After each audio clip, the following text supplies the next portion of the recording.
Okay, so today I will be talking about The Astonishing Life of Octavian Nothing, Traitor to the Nation, The Pox Party, Volume 1 by M.T. Anderson. That's a mouthful. But this book centers around the life of a black youth living in Revolutionary era Boston named Octavian Nothing, as says the title. And he grows up as an experiment to see whether Africans have the mental capacities of Europeans.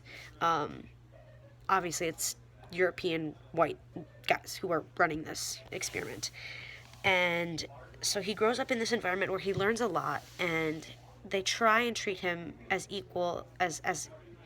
an equal person, so that for the sake of the experiment, basically.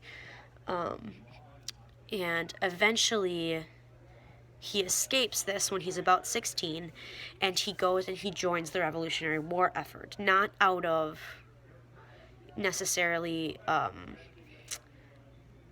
pride for his country, but necessity of food, of shelter, of that sort of thing, even though he is very for the cause of liberty. So he has to, once he escapes, he is captured again, which is how the book, towards the end of the book, he gets captured again. And at the very end, he escapes, and then it just kind of ends, which I found really surprising. I thought that it was going to end where he was going to be in captivity, and then the next book is going to start with him in captivity and then being freed. But obviously, I haven't read the next book, so I don't know how that one goes. But at the end of this book, he escapes, and that was kind of surprising to me. I knew that Dr. T was probably going to be the one to help him. Dr. Trufius is one of his professors, and he's very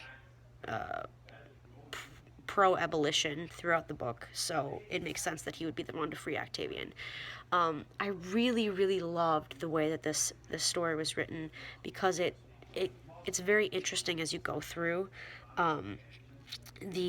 The word choice is really complicated, and so that was something that was really intriguing to me, because a lot of novels that we get in English classes are not exactly difficult to read. And so it was a challenge to read, which I really liked. And also the way the author set it up is that it changed from like letter format to prose to like posters. It was all in there. So if I had to rate this book, I would give it a 8 out of 10, because the plot is kind of meh, but the writing is fabulous.